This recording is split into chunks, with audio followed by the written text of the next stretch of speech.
보리떡 시청자 여러분 안녕하십니까? 김용민입니다. 자, 오늘도 새로운 날이 밝고 있습니다. 2월 9일 화요일 아침에는 열왕기상 19장 1절에서 8절까지 말씀으로 로뎀나무 아래에서 라는 제목으로 여러분과 함께 주님의 은혜를 나누고자 합니다. 먼저 오늘 성서 본문 함께 읽으실까요? 아합은 엘리야가 한 모든 일과 그가 칼로 모든 예언자들을 죽인 일을 낱낱이 이세벨에게 알려주었다. 그러자 이세벨은 엘리야에게 심부름꾼을 보내어 말하였다. 내가 예언자들을 죽였으니 나도 너를 죽이겠다. 내가 내일 이맘때까지 너를 죽이지 못하면 신들에게서 천벌을 달게 받겠다. 아니, 그보다 더한 재앙이라도 그대로 받겠다. 엘리야는 두려워서 급히 일어나 목숨을 살리려고 도망하여 유다의 부엘세바로 갔다.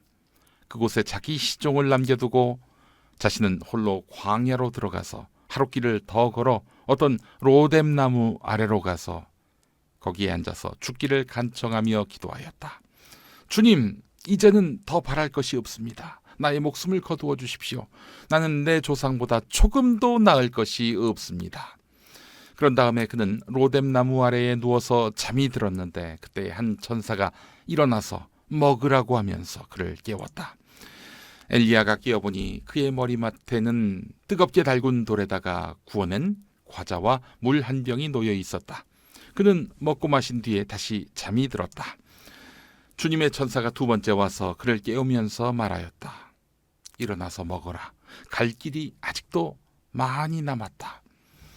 엘리야는 일어나서 먹고 마셨다. 그 음식을 먹고 힘을 얻어서 밤낮 40일 동안을 걸어 하나님의 산인 호렙산에 도착하였다. 아멘. 성경에서 꼽는 가장 악한 왕 하면은 바로 아합입니다. 하나님은 이 아합을 가만두실 수 없었습니다. 아합은요, 여로보암 왕 때부터 섬긴 금송아지를 섬기는 것으로 모자라 시돈이라는 도시의 공주 이세벨과 정략 결혼을 하면서 시돈이 믿는 신 바알을 이스라엘의 국교로 삼습니다. 그래요. 하나님 여쳐드셈 이거 아닙니까? 하나님은 엘리야를 아합에게 보냅니다. 그리고 선전포고를 하게 해요. 어떤 선전포고냐? 수년 동안 비도 이슬도 없을 것이다 이 씨댕아. 네, 물론 씨댕아 이건 제가 첨언한 말입니다. 설마 엘리야가 왕한테 그런 말을 했겠습니까?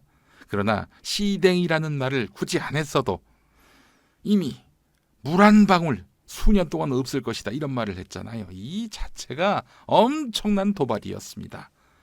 왕에게 그렇게 했으니 엘리야는 이제 죽을 신세였습니다. 이때 하나님은 엘리야를 그릿 시냇가로 가서 숨게 하십니다. 그리고 무사히 지켜주셨습니다. 그런데 거기가 먹고 마시고 싸는 게 쉽지 않은 동네였나 봐요. 네, 엘리야는 정말 힘들게 그릿 시냇가에서 살았습니다. 자, 그런데 하나님은 이번에 더 이상한 주문을 하십니다. 엘리야에게 사르밧으로 가라 이렇게 명령하신 거예요. 사르밧이 어디냐? 아합의 부인 이세벨의 고향이었습니다.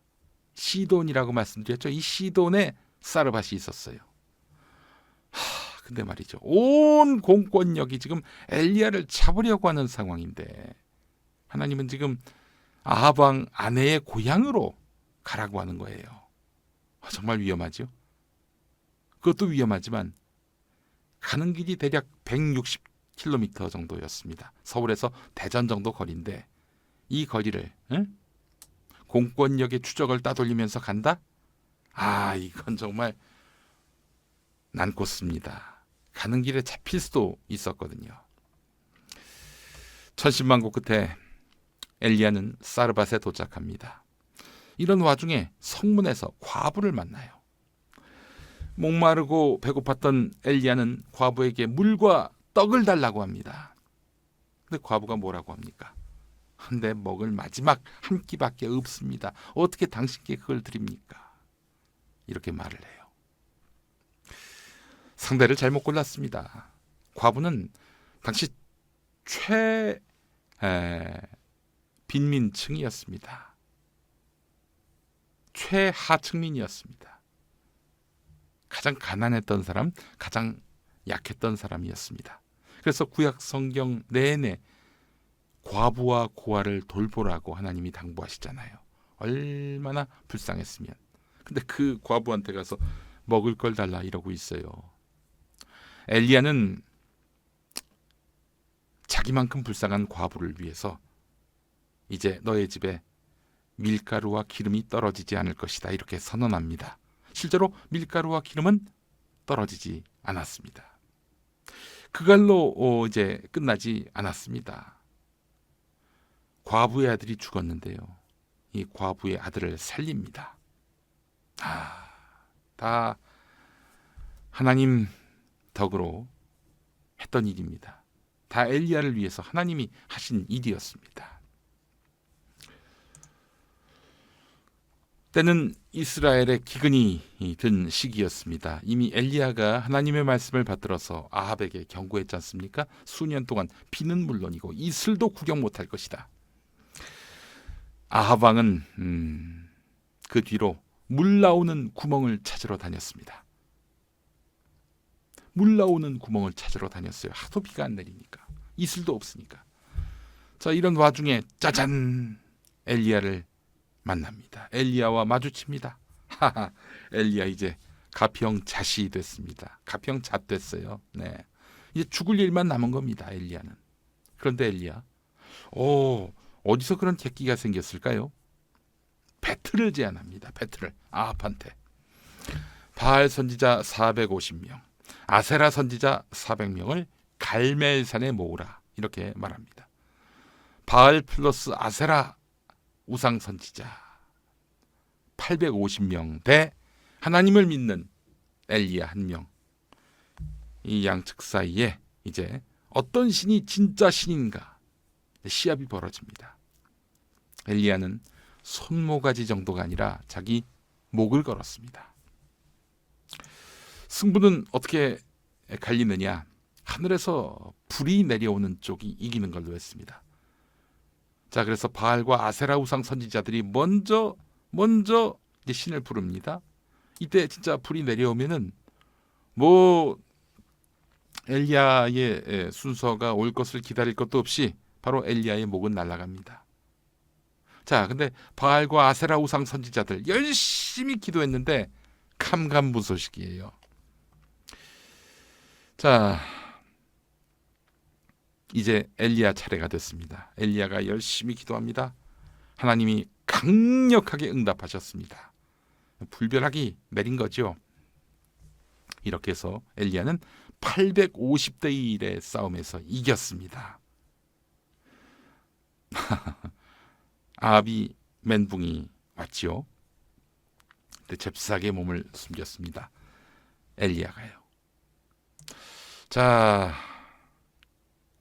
아합은, 이세벨은 머리 끝까지 화가 났습니다. 아합의 부인 이세벨이 그래서 엘리야 척살단을 투입합니다. 이 소식을 전해 들은 엘리야 갑자기 멘붕이 와요.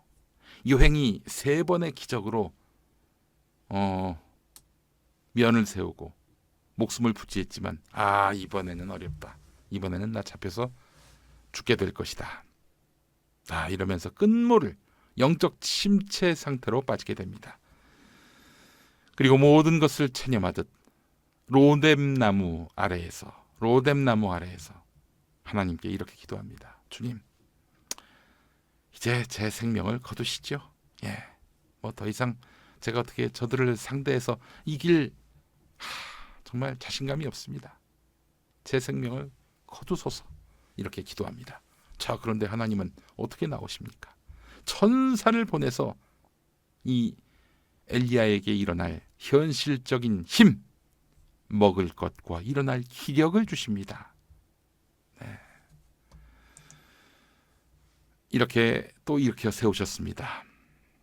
오늘 희망 없이 기상하신 분이 계십니까? 하나님이 우리를 일으켜 세우신 것으로 알고 아무 근거가 없고 아무 증거가 없어도 믿음만을 가지고서 일어서십시오. 주님 손잡고 일어서십시오. 우리는 내 힘대로 내 지혜대로 산다고 생각합니다.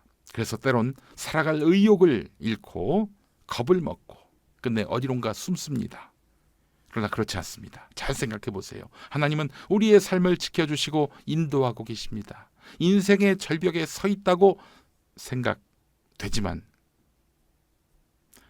붙잡아 주시는 하나님이 계세요. 이제라도 붙잡아 주시는 하나님을 느낍시다. 그 임재가 잘 느껴지지 않을 때, 어려울 때, 절박할 때, 고통스러울 때 주님을 찾으세요.